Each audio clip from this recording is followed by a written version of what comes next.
Bienvenidos a otro diario de la profe, otro encuentro en el que vamos a repasar los procesos cognitivos, ¿sí?, que lleva a cabo el cerebro, a modo de resumen, porque la realidad es que los vinimos trabajando todos los jueves, todos los encuentros. Bueno, hoy a modo de resumen y así de alguna manera un punteo teórico, vamos a ir nombrando, ¿sí?, uno por uno, como para poder visualizarlos como una totalidad, ¿sí?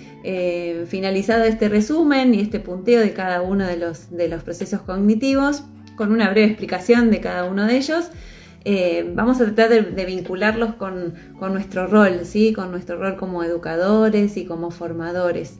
Bueno, primero que nada, vamos a leer un poquito acerca de la definición, ¿no? ¿Qué son los procesos cognitivos? Los procesos cognitivos permiten realizar operaciones para crear y manipular representaciones mentales de la información. Ahora bien, ¿de qué estamos hablando? ¿Sí?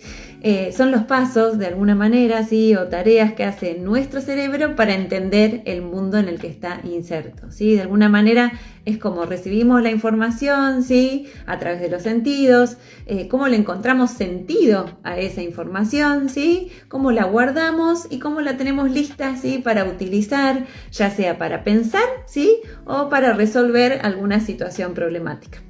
Bien, los procesos cognitivos, como bien dijimos, son una lista larga, ¿sí?, de procesos, y los vamos a enumerar simplemente para después poder prestar especial atención y poner el foco en nuestra función, ¿sí?, en nuestra función como docentes y como formadores.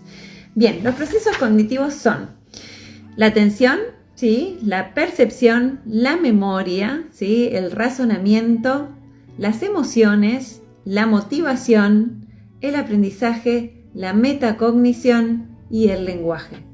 Miren cuántos son los procesos cognitivos que tienen vínculo directo con el aprendizaje. Ahora vamos a ir nombrando uno por uno, ¿sí?, y le vamos a poner una definición para, sencillamente saber ¿de qué estamos hablando? La atención es el proceso conductual y cognitivo que procesa información específica del entorno e ignora otros estímulos perceptibles, ¿sí? La atención selectiva, ¿sí? A esto le presto atención, a esto no. Muchas veces estando en el aula nos encontramos con situaciones, ¿no?, que generan tal vez mayor atención en los chicos, otras no tanto, y mismo como profesores vamos eligiendo estrategias que sabemos que tienen muy buena recepción por parte de nuestros alumnos y otras las vamos descartando porque sabemos que ahí entran nuestros alumnos en una atención selectiva y tal vez no son las mejores, ¿sí?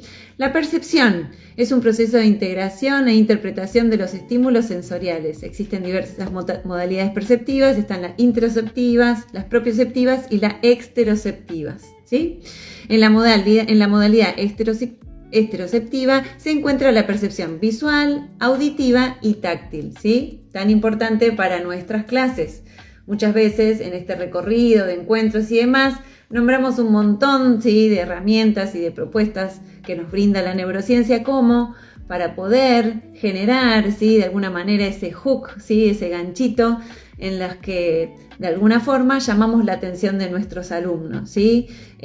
Muchas veces de alguna manera se aconseja que en clases donde hay un alto nivel, ¿sí?, o volumen de alguna manera académico, donde los chicos tienen que estar mucho tal vez prestando atención o donde la situación es un tanto sedentaria, se estimula a generar recreos cerebrales, ¿sí?, a mitad de camino y en especial que incorporen otros sentidos, ¿no? Recreos cerebrales que pueden ser visuales, auditivos, táctiles, como para sacar la atención de lo que obviamente de lo que veníamos prestando atención, ponerla en otra, ¿sí?, tratar de relajar esa parte del cerebro, descansar, que es tan necesario como para después poder volver a atender. Hoy en día muchos profesores están incorporando estas estrategias porque sabemos que la generación con la que trabajamos, de adolescentes, de alumnos de primaria y de alumnos de jardín, necesitan, ¿sí?, variar de alguna forma su atención como para poder volver a atender, ¿sí? Entonces, tal vez muchas veces se estimula a tener clases en las que los chicos tengan que tal vez permanecer sentados y atendiendo de pocos minutos, generar un recreo cerebral y después volver otra vez a este tipo de actividades más sedentarias. Lo hemos visto durante todos los encuentros y hoy lo vamos a resumir, ¿sí? De alguna manera. Otro, ¿sí? De los procesos cerebrales, el otro proceso cerebral se llama la memoria, es el proceso por el cual se produce una retención o almacenamiento de información, pudiendo ser recuperado en un estado posterior. Se puede almacenar información a largo plazo o a corto plazo. De este tema también estuvimos hablando en encuentros anteriores, cuando de alguna manera supimos, ¿sí? Vincular los contenidos académicos con las emociones. Cada vez que presentamos de alguna manera un contenido o algún tema en especial, si logramos atarlo a una emoción, en particular emociones de las positivas, ¿no? De nuestros alumnos, lo más probable es que nos estemos asegurando que ese contenido, toda esa información se guarde en la memoria de largo plazo. Y de alguna manera lo que hacemos es evitar que todo lo que suceda ahí en el aula se pierda, ¿sí? En la memoria de corto plazo, que es cuando los chicos salen del colegio. Hemos hablado en otros encuentros de la importancia que tiene tratar de vincular los grandes temas, ¿sí? Que tenemos durante el año con las emociones de nuestros alumnos, con diferentes herramientas y estrategias. Siempre cuento la misma de este profesor que trajo una carta de su abuela en la que contaba que estaban atravesando la guerra civil, y en esta carta podía, además de expresar todos sus sentimientos, también averiguar cómo estaba su familia acá en Argentina. Bueno, son disparadores, son hooks mentales que de alguna manera uno dice, ¿qué importancia tienen? A veces se llevan toda la importancia, ¿no? Porque son esas situaciones en las que nuestros alumnos prestan real atención honesta, y son disparadores para todo el contenido que después queremos que desarrollen. Bien, otro de los procesos cognitivos es el razonamiento, ¿sí? Es el proceso mediante el cual se aplica el conocimiento para lograr un objetivo. Es un factor principal del pensamiento inteligente, ¿sí? Utilizar la razón. Tal vez no hemos ahondado en este proceso durante todos estos encuentros, porque sencillamente siempre nos vamos más para el lado de lo emocional, pero qué importante que nuestros alumnos en las materias y en todos estos encuentros que tienen que ver más que nada con las matemáticas, con las ciencias duras y demás, también estén acompañados, ¿no? De contenidos que se vinculan a emociones o que se vinculan a ese para qué, ¿no? Muchas veces nuestros alumnos no entienden por qué están estudiando tal o cual contenido de matemática. Bueno, es muy importante que como docentes y formadores les podamos ofrecer esas situaciones, ¿sí? Significativas, sin vincularlas con la vida real, ¿sí? Con todo lo que van a poder aplicar una vez que salgan del cole, y que no quede ahí como un contenido sacado de la realidad, ¿sí? Abstracto, que pierde significatividad para la edad de ellos. Es tan importante que nuestros chicos sepan y cuando están desarrollando una actividad puedan ver el para qué, ¿sí? ¿Para qué hago esto? ¿Para qué aprendo esto? ¿Sí? Darle ese motivo genera motivación, genera esa motivación intrínseca, que ahora ya en un ratito vamos a hablar de eso. Bueno, otro de los procesos cognitivos son las emociones, ¿sí? Las emociones hemos hablado muchísimo de las emociones, porque bueno, lo que más me apasiona son reacciones psicobiológicas que involucran cambios y adaptaciones del organismo, ¿sí? Existen emociones primarias o básicas y emociones secundarias o complejas.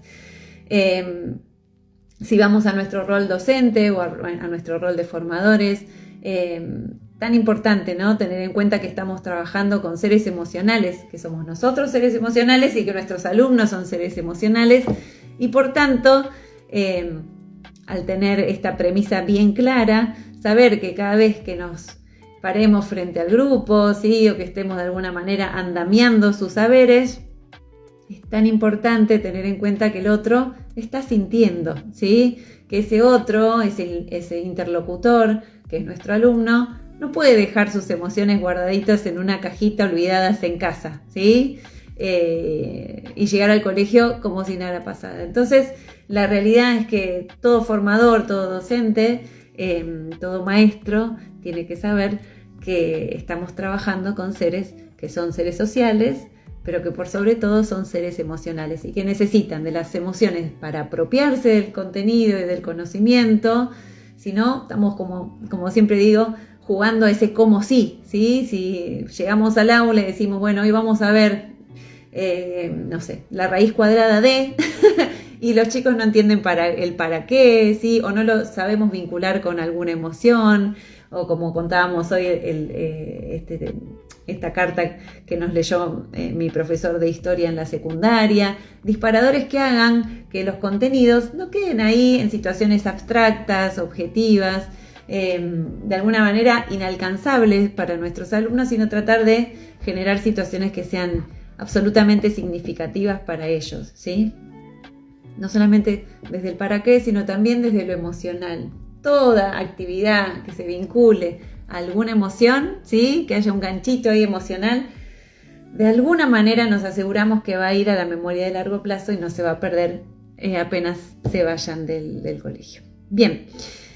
Otro de los procesos cognitivos es el aprendizaje, es un proceso de adquisición de nueva información por el cual la experiencia o la práctica producen un cambio relativamente permanente en la conducta. Y es de lo que estamos hablando siempre, ¿sí? Cómo favorecer el aprendizaje en nuestros alumnos, ¿sí? Y también cómo hacer para, desde la metacognición docente, poder aprender nosotros como formadores nuevos recursos, nuevas herramientas, nuevas estrategias. No pensar que con lo que salimos obviamente del profesorado es suficiente, muy por el contrario, hay que estar continuamente en formación y capacitándose para de alguna manera entender, ¿sí?, a nuestros interlocutores, saber qué es lo que necesitan para aprender más y mejor, ¿sí?, y para que tengan de alguna forma, que para mí es lo crucial de hoy en día, estos ambientes armoniosos, ¿no?, donde se pueda dar realmente este proceso de enseñanza y de aprendizaje, que sabemos que es lo que más cuesta, ¿no?, ante tanto emergente social, tanta situación disruptiva, tantos vínculos rotos, tanto emergente que a veces, muchas veces no sabemos cómo de alguna manera controlar. Bueno, tratar de valernos de herramientas desde las neurociencias, desde la inteligencia emocional, como para generar ese espacio donde nosotros nos sintamos plenos de trabajar como formadores y como docentes. Bien, estamos haciendo un repaso, ¿sí?, de todos los procesos cognitivos que estuvimos viendo en todos estos meses en los encuentros de la profe. A modo de resumen, y porque ya se va acercando el final, ¿no?, de este año y de estos encuentros. Ya después vendrán otros, pero bueno, como se va acercando el final, me gusta de alguna manera ir como cerrando conceptos.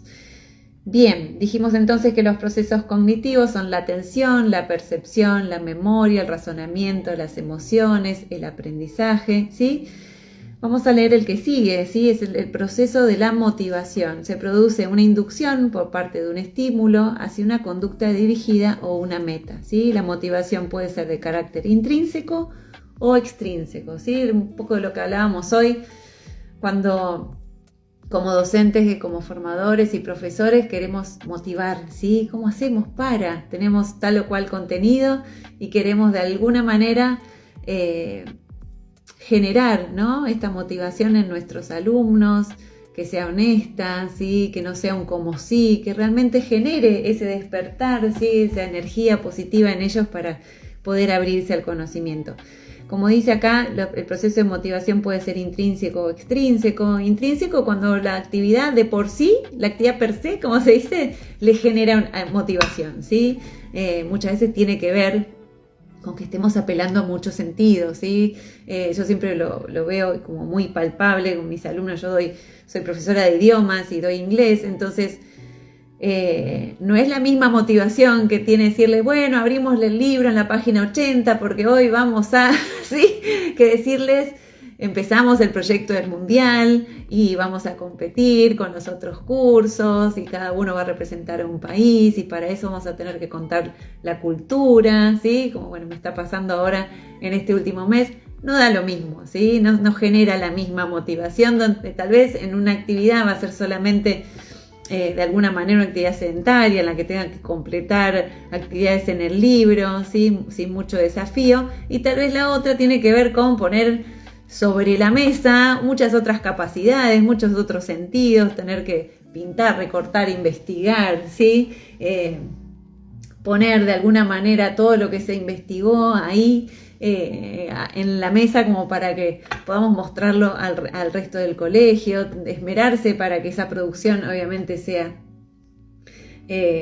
positiva y sentirse orgullosos tiene un montón, ¿no? Un montón de aristas, dependiendo de la actividad que estemos presentando, digamos, sabemos cómo se van a vincular los chicos y cómo se van a motivar, ¿sí? Por eso hay actividades que tienen motivación absolutamente intrínseca, ¿sí? De por sí, que ya al plantearlas generan motivación, y hay otras que tienen que ver con esa recompensa que va a haber después, que a veces pueden ser también, no sé, llegar a poder, no sé, completar un examen, un trabajo práctico, por el hecho de decir, bueno, yo aprendí, entonces lo quiero demostrar, ¿sí? A veces tiene que ver con eso, a veces tiene que ver con que el profesor y el formador genere, ¿no? Esta situación de, bueno, si cumplimos con tales o cuales actividades y tareas, vamos a ir sumando créditos para tal cosa, ¿sí? También vamos jugando y vamos pivoteando un poquito en generar actividades que tengan esa motivación intrínseca per se y actividades en las que nosotros, ¿sí? Demos algo a cambio, como, bueno, nada, estos premios, digamos, y nada, logros, digamos, a mediano alcance. Bueno, otro de los procesos cognitivos es la metacognición. A ella nos dedicamos, no sé si fue la semana pasada o la semana anterior, estuvimos desarrollando 2 encuentros del diario de la profe sobre este tema. Es un conjunto de procesos que monitorean la cognición con el objetivo de controlar el propio comportamiento, ¿sí? De alguna manera, a través de la metacognición aprendemos a conocernos, ¿sí? A saber cómo pensamos, a saber cómo aprendemos. Como dije ahora 2 semanas atrás, la realidad es que muchas veces se vincula este proceso de metacognición con el último proceso que hacen los adolescentes en secundario, ¿no? Cuando empiezan con el proyecto de vida, ¿no? Cuando empiezan a visualizar qué van a estudiar después del secundario, ¿sí? Hacer estos test vocacionales y demás, pero siento que de alguna manera llega tarde, ¿no? Cuando podemos estimularlo desde jardín de infantes en todos los niveles del sistema educativo. Es tan importante que los chicos desde chiquitos empiecen a verse, ¿no? Como si de alguna forma tuviesen que salir de su cuerpo y mirarse, ¿no? A ver cómo aprendo yo más fácil, ¿sí? ¿Qué me resulta más cómodo? A través de dibujos, de esquemas. ¿Qué pasa cuando me equivoco, ¿sí? Cuando estoy frente a un error? Esto lo puede ver un nene chiquitito, lo puede ver un niño de primaria y más aún el de secundaria. ¿Qué me genera, ¿no? Atravesar una situación en la que me equivoco. Para bien y para mal, saber reconocer esas frustraciones, esos enojos y también saber reconocer el momento en que pueden capitalizar el error, ¿no? Que no tiene para nada, no tiene nada de gravedad, al contrario. Creo que un niño que empieza a reconocer que cada vez que se equivoca aprende, ¿sí? Después empieza a enfrentar esas situaciones que las primeras veces han sido disruptivas, seguramente, con mayor holgura, con mayor seguridad. Y de alguna manera está diciendo, mirá, ahora que me equivoqué, ya sé que lo aprendí, ¿sí? O lo voy a aprender mejor. Bien. A ver, creo que llegamos al último, ¿sí? Sí, el último de los procesos cognitivos, el lenguaje, ¿sí? El lenguaje es la capacidad humana que permite expresar pensamientos y sentimientos a través de palabras. Su objetivo es comunicar. Todos estos procesos cognitivos juegan un papel fundamental, obviamente, en el proceso de aprendizaje, que es lo que estuvimos hablando todos estos meses en el diario de la profe.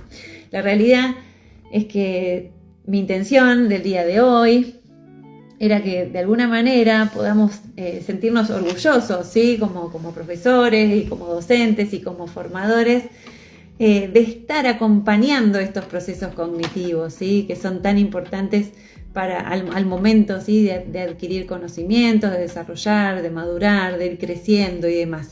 Somos un pilar fundamental, ¿sí? En este desarrollo de nuestros niños pequeñitos, los medianitos y los adolescentes casi adultos, que son mis alumnos de la universidad. Cumplimos un rol fundamental y no da lo mismo hacerlo de una manera que de otra, ¿no? Por eso nos hemos dedicado en todos los encuentros de la profe de alguna manera a ir en profundidad, ¿sí? En cada uno de ellos, cuando hablamos de los vínculos, cuando hablamos de las emociones, ¿sí? Cuando hablamos de la motivación, de la metacognición. Hemos hablado en profundidad de cada uno de ellos porque siento que de alguna manera, en este 50 y 50, ¿sí? De nuestro vínculo con los alumnos, somos un pilar fundamental para acompañarlos. Y cuando digo que no da lo mismo hacerlo de una manera que la otra, voy directamente a la cajita de la inteligencia emocional, ¿sí? A contarles que no da lo mismo hacerlo, obviamente, de una manera amorosa, que los acompañe, que entienda, ¿sí? De la psicología evolutiva de cada uno de nuestros grupos, ¿sí? Es un proceso que obviamente demanda mucha responsabilidad y mucho compromiso, pero siempre apelando a las estrategias y a las herramientas de inteligencia emocional, siempre,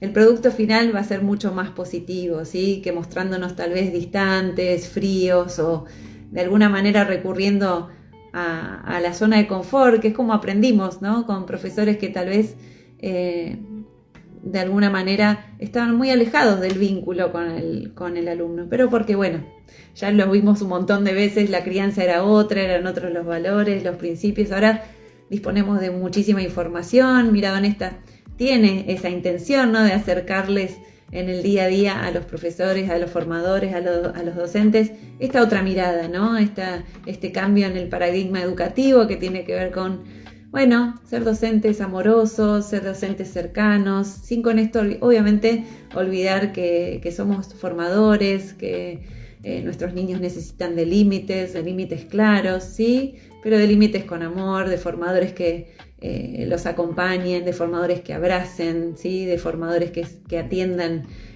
cuando algún niño está desregulado, cuando está triste, cuando necesita un adulto significativo y presente.